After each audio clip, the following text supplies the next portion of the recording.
All right, everybody, welcome back to the #1 television program in the history of the entire universe. I am Brian Lee Durfee, author of The Forgetting Moon, The Blackest Heart, and The Lonesome Crown, all three books published by Simon & Schuster's Saga Press. Today I'm going to be reviewing just another fabulous, extraordinary, massively epic historical novel by one of my favorite historical novelists, Wilbur Smith. And this book is, I don't even know how to pronounce the title of this book. Assegai? Assegai? Assegai?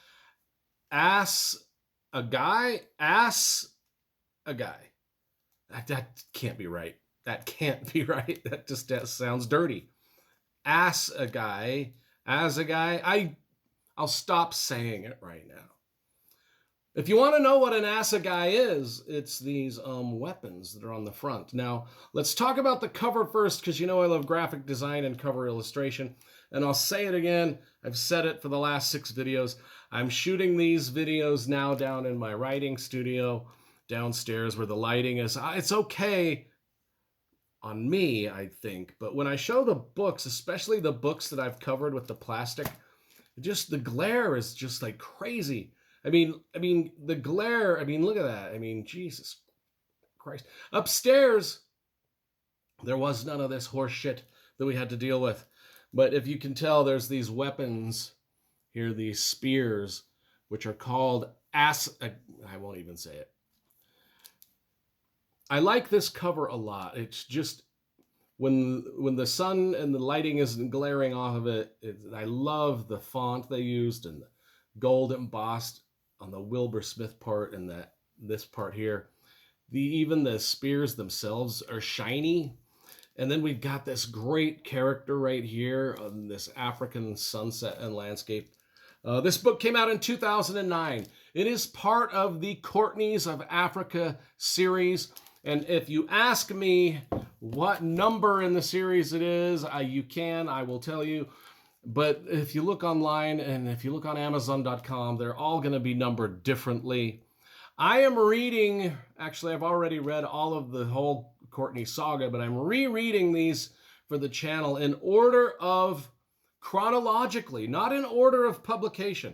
We're not reading these in the order that Wilbur Smith published them, but we're reading them chronologically in order so we can follow the Courtneys of Africa from the very beginning of their story in the 1500s as they immigrate or journey from England into Africa and set up camp in Africa. And then through the years, they have a ton of adventures. Assegai, I should just stop saying it. In my opinion, I think this is book number 6 in the series, just chronologically. But if you're reading them in order of publication, it's one of the later ones, probably one of the last ones he wrote. So it's probably like number 15 or 16. And then if you count some of the books he wrote in this series that he wrote with a collaborator, like another author, who the knows what number in the series it is at that point. I don't read those. I only collect the Wilbur Smith ones. I don't collect the Wilbur Smith, because Wilbur Smith died, like Tom Clancy died, and the Jack Ryan series is carried on with other authors. That's the same thing. Wilbur Smith has been dead and gone for a while. May he rest in peace, and other authors are writing books in his series. This book came out in 2009, close to when he died, so I know it was one of the last ones. Anyway, let's get to the review. 4 minutes in, we still haven't talked about the book. This one is in 2000, and no, this is not in 2000. This one's set in 1913.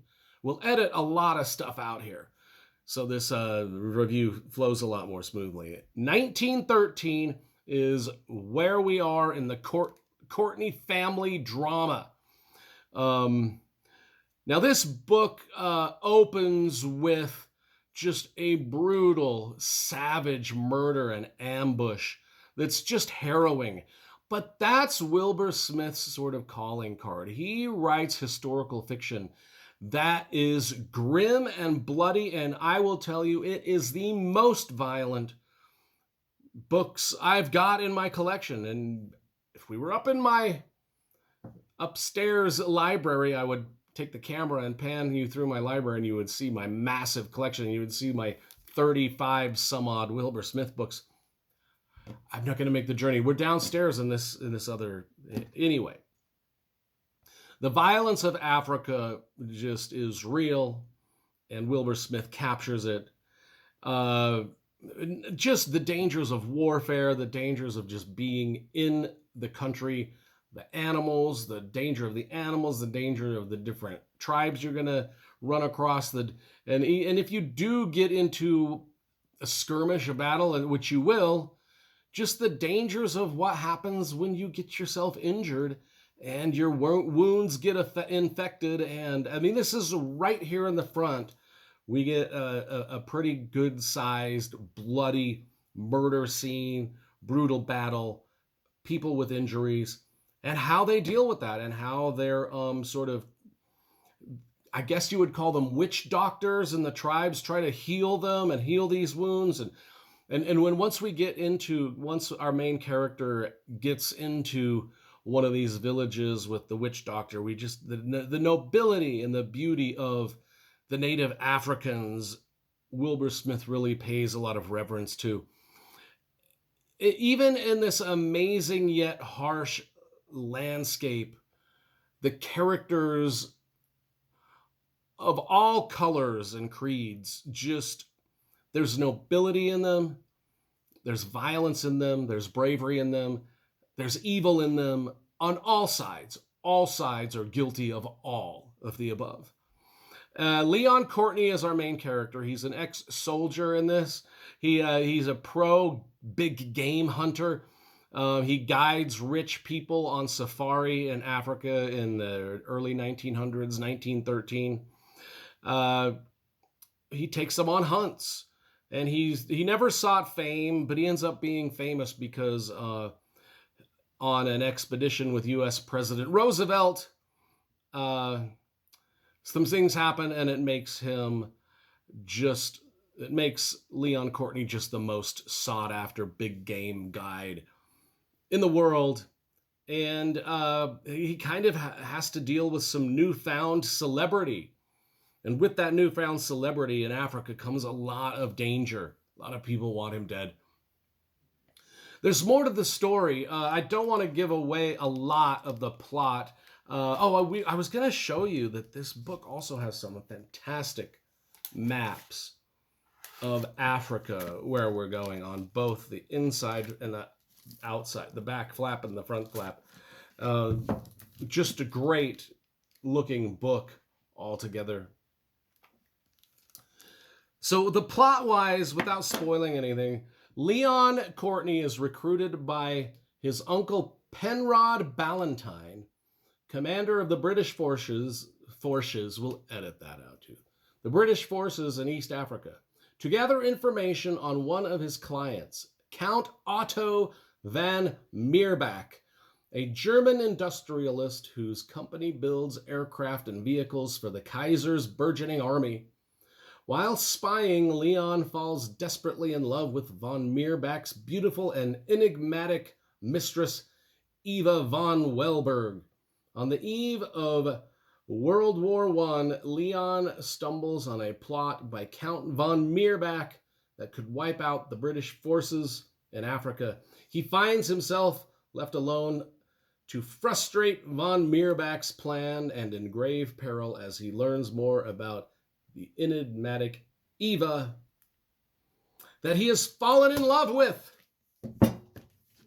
So this is where Wilbur Smith's Courtneys of Africa drama series goes from sort of medieval adventures, Victorian adventures on the high seas with pirates and slave ships, where we now get into the 1900s, where we're dealing with the Germans and World War. And from this book forward, it kind of follows the Courtneys of Africa as they venture into World War I territory, eventually World War II territory, and then into modern African history. So I will say that the previous 5 or 6 books in the series that I've read and reviewed on this channel, I liked quite a bit more than I wouldn't say quite a bit more, because this was still just a dynamite historical fiction piece. It's just the opening scenes alone were enough to just elevate this book into fantastic historical fiction. I just believe that the 5 previous books in this series, when we were in the 1500s and 1600s and 1700s, with the Courtneys of Africa and seeing Africa back in those time periods, was just a little bit more dynamic. Just the danger felt a little more real and present. And although this is kind of a historical fiction slash war thriller, and I think the other books become kind of in that vein, a little bit more war thriller. Still, absolutely great, absolutely great. I can't recommend this series enough. I just think if you want to learn about African history, British history, world history, read about culture that you're probably not that familiar with, read these. Well researched, well done, absolutely magnificent. That's my recommendation for Assegai.